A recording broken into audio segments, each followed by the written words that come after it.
She yelled, "You really think you're the best I can do?" In the middle of a fight. I replied, "You're right." Then I took a promotion to NYC, leave next day, and rebuilt my life. 6 months later, when she saw me with someone new, her tearful message said everything. For context, I'm Mark, 35M. My wife, Jenna, 33F. Married just under 4 years. No kids. Apartment we could barely afford in a neighborhood she liked because it felt ambitious. That word mattered to her. Everything had to signal upward motion. Jenna had been in a mood all week. Snappy, impatient, correcting me in that sharp tone she used when she wanted to remind me she thought she was smarter. If I paused before answering, she'd sigh. If I disagreed, she'd smirk. By Tuesday, I was already exhausted, and it was barely 7 p.m. She came home late, heels clicking, tossed her bag on the counter, and immediately started in on me for not having dinner ready. I reminded her, calmly, that we'd agreed to order takeout. She rolled her eyes and said, "God, you always remember things wrong." That was the spark. I told her I was tired of being talked to like I was incompetent. Not yelling, just stating it. She laughed. Actually laughed. Then she launched into the familiar script. How I was too comfortable. How I lacked urgency. How I should be grateful she saw potential in me. I said, "You know I got offered that promotion last month." She waved it off. "In the same city. That's not real growth." Something in me tightened. I asked her, quietly, why she even stayed if she was so disappointed. That's when she snapped. She leaned against the counter, crossed her arms, and said it. Loud, sharp, and deliberate, like she wanted it to cut. "You really think you're the best I can do?" The room went dead silent after that. No music, no traffic noise, just her staring at me, waiting for me to scramble, to reassure her, to beg. And that was the moment something very calm settled in my chest. I looked at her and said, "You're right." She blinked, confused, smiled like she thought she'd won. She had no idea that was the last thing I was ever going to say as her husband. She stared at me like I'd spoken in the wrong language. There was this half second where she clearly expected a follow-up, an apology, a scramble. Something like, "I didn't mean it like that," or "I'll do better." Instead, I just stood there, weirdly calm, hands at my sides. Jenna scoffed and shook her head. "Wow, so now you're agreeing with me? That's pathetic." Normally, that would have hooked me. Normally, I would have defended myself, explained my job, my plans, my timeline. That night, I didn't feel the urge. I asked her one question. "Do you actually respect me?" She didn't answer right away. She rolled her eyes, grabbed a glass, poured herself wine she'd been saving, and said, "Why does everything have to be so dramatic with you?" That was my answer. I went into the bedroom and sat on the edge of the bed. Not to sulk, just to think. My phone buzzed on the nightstand. A Slack notification from work. I hadn't even opened it yet, but I already knew what it was about. 3 weeks earlier, my company had offered me a promotion. Bigger role. Real jump. The catch was relocation. NYC. Jenna didn't even let me finish the sentence when I told her. She said New York was overrated, that she wasn't uprooting her life for my career, and that if they really valued me, they'd make it work here. That night, while she slept facing away from me, I replied to the email. "I'm in." By morning, I already knew something else too. I wasn't going to argue. I wasn't going to negotiate. And I wasn't going to give her time to talk me out of it. I was leaving the next day. I woke up before my alarm, which almost never happened. Jenna was still asleep, curled toward the edge of the bed, phone face down in her hand like she'd passed out mid-scroll. I watched her for a moment, not with anger, not even sadness, just distance, like she was already someone I used to know. I got up quietly and made coffee. No toast, no breakfast for two, just me, standing in the kitchen, rereading the confirmation email from HR like it might disappear if I blinked too long. It didn't. By 8:15 a.m., Jenna shuffled out, hair messy, already irritated. She grabbed a mug and frowned when she saw I'd used the last of the good coffee beans. "Seriously?" she said. "You couldn't save any?" I didn't respond. She noticed the suitcase by the door then. A pause. A sharp inhale. "What is that?" "I'm leaving," I said. Calm. No build-up. She laughed. Not amused, dismissive. "For work? You're being dramatic. We didn't even finish the conversation last night." "There's nothing left to finish." Her smile faded. "You're not serious." I told her about the promotion. NYC. Start date in 3 weeks. I told her I'd already accepted. I didn't ask her to come. That part landed harder than anything else. You decided this without me, she snapped. After everything I've invested in you. That line almost made me laugh. Instead, I said, you made it pretty clear you thought you could do better. She stepped closer, voice rising. I was angry. You don't blow up your life over one fight. It wasn't one fight, I said. It was clarity. She called me selfish. Small. Accused me of running because I couldn't handle the truth. Told me no one in New York would put up with me the way she had. I didn't defend myself. I picked up my bag. She followed me to the door, still talking, still trying to provoke something, anything. When I opened the door, she finally said, so what? You're just leaving your marriage. I looked at her then. Really looked. You left it first, I said. I walked out. By noon, I'd signed a short-term lease, booked a one-way ticket, and told my manager I'd need relocation assistance fast. Everything moved smoothly once I stopped asking permission. That night, Jenna texted me 13 times. I didn't reply to a single one. The next 24 hours felt unreal, like I was watching my own life through a window. Jenna oscillated between rage and disbelief. Her texts came in waves, angry paragraphs, followed by half apologies, followed by threats disguised as concern. You're throwing everything away. You'll regret this. You can't survive out there without me. That last one stuck out more than the rest. I spent the day tying up loose ends. Canceled the internet. Took my name off the lease. Changed my direct deposit. Each task felt strangely satisfying, like checking items off a list I should have written years ago. When I came back to the apartment that evening to grab the rest of my things, Jenna was waiting on the couch, perfectly put together. Makeup done. Hair styled. The version of her she used when she wanted leverage. She patted the cushion beside her. Sit. Let's talk like adults. I stayed standing. She sighed dramatically. I didn't mean what I said. You know that. I was frustrated. You pushed me to say things. That sentence almost impressed me. The confidence with which she rewrote reality was something I'd grown used to. She reached for my hand. We're married. You don't just walk away because your ego got bruised. That's when I felt it again, that quiet, steady clarity. It wasn't my ego, I said. It was my self-respect. Her expression hardened instantly. Oh, please. This is about you wanting validation. You think a bigger job makes you bigger. I smiled. Not sarcastically, just calmly. No, I said. It just makes me gone. She stood up fast. You're making a huge mistake. You'll crawl back. They always do. I picked up my last box. No, I said again. I won't. She followed me to the door, voice raised now, sharp and desperate. You really think you're going to do better than me? I paused, hand on the knob. I already am, I said. I left that night and slept on a friend's couch. My flight was at 6 a.m. By the time Jenna realized I wasn't bluffing, I was already in the air, phone off, marriage behind me, and a version of myself she never thought I'd choose. New York hit me like cold water to the face, in a good way. The city didn't care that my marriage had just ended. It didn't pause for my feelings or ask for context. It just moved, fast and unapologetic, and I moved with it. The first week was chaos. Temporary apartment. Long onboarding meetings. Learning subway lines like survival skills. I slept 4 hours a night and lived on coffee and street food. And somehow, despite the exhaustion, I felt lighter than I had in years. Jenna tried again on day 3. Her message popped up while I was walking back to my place after work. Can we talk like adults now? I didn't answer. Then came the pivot. I miss you. This is weird without you. I didn't realize how quiet the apartment would be. That one almost worked. Almost. But then she followed it with, you didn't have to embarrass me like this. There it was. Not I hurt you. Not I crossed a line. Just how it made her look. I blocked her number that night. Work consumed me after that. The role was bigger than anything I'd done before. People expected things from me, and listened when I spoke. No eye rolls. No sighs.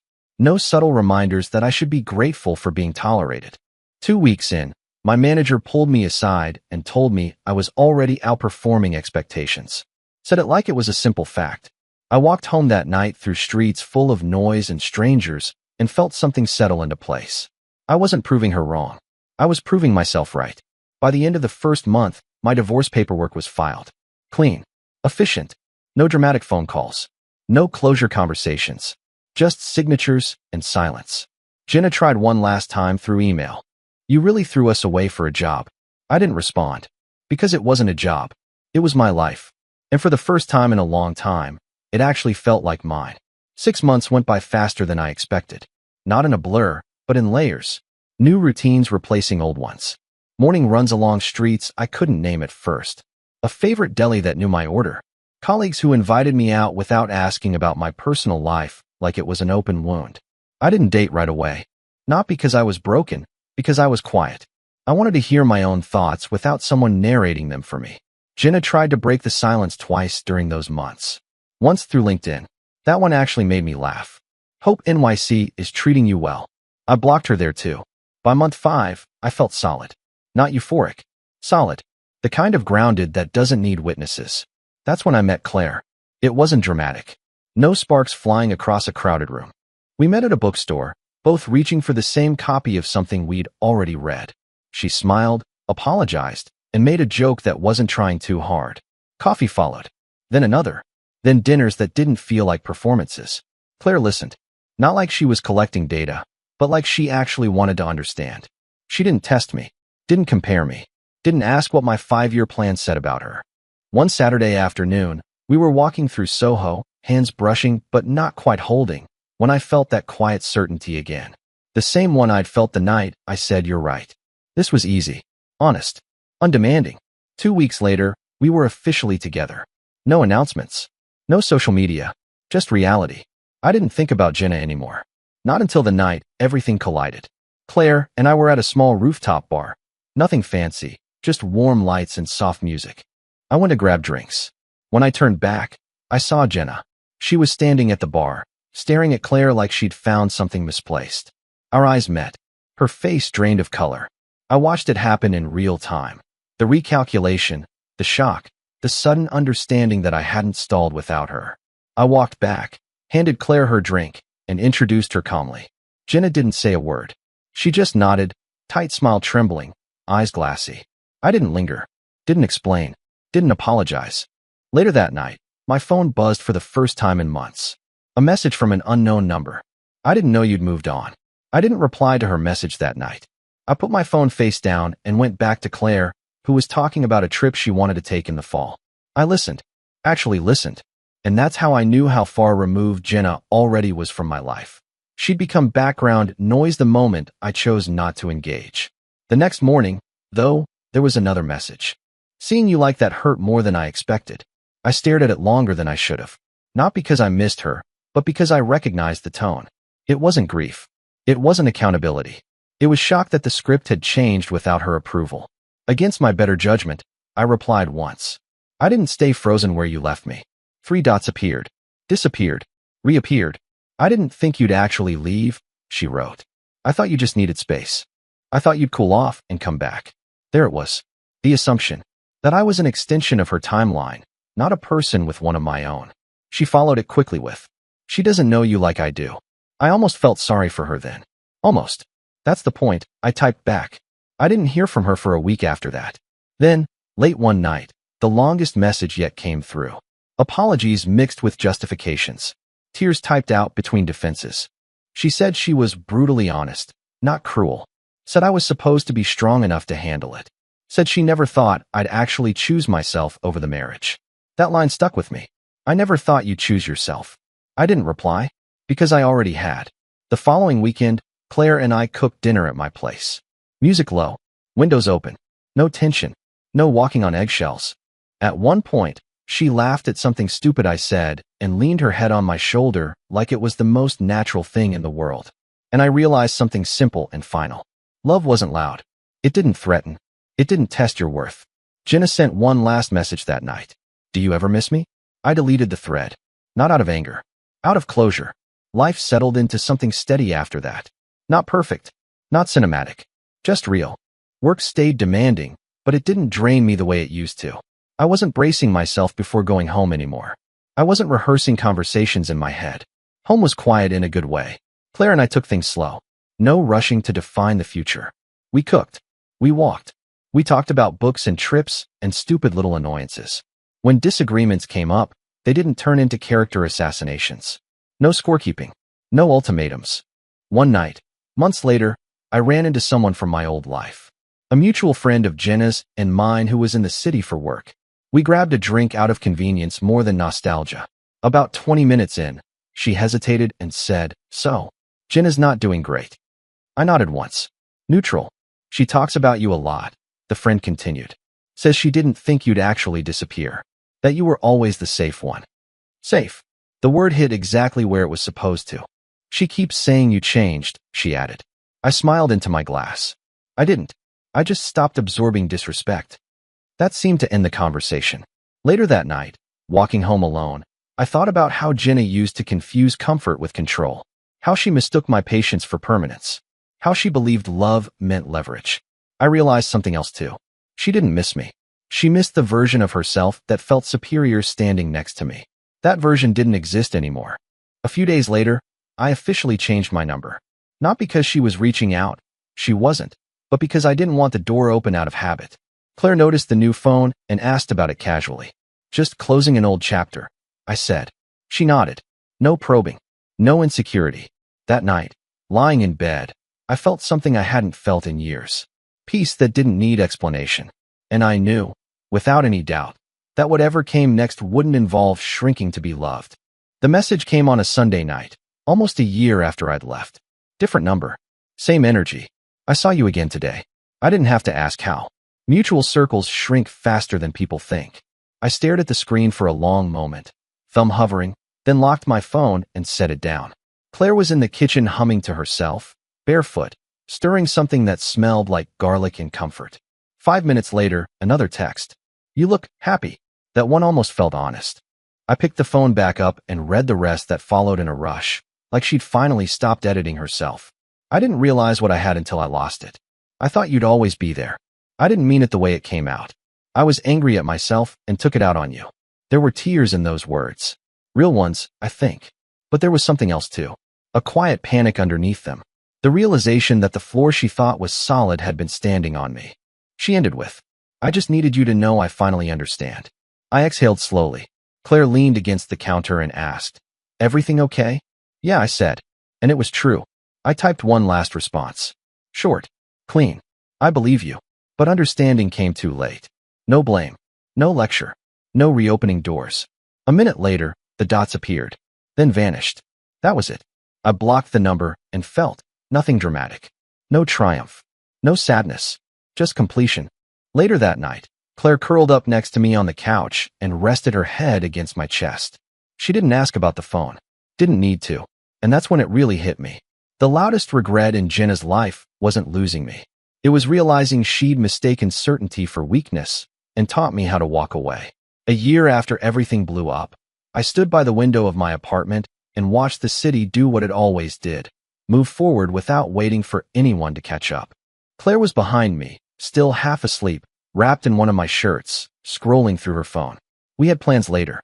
Nothing big. Lunch with friends. Maybe a walk. Normal things. The kind that used to feel impossible.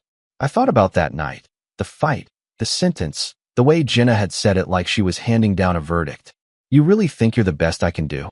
Back then, she expected fear. Expected me to negotiate my worth. She didn't expect agreement. What she never understood was that the moment someone questions your value out loud, the relationship is already over. They're not speaking in anger. They're revealing hierarchy. I didn't leave to punish her. I didn't leave to prove anything. I left because once you see how someone truly sees you, you can't unsee it.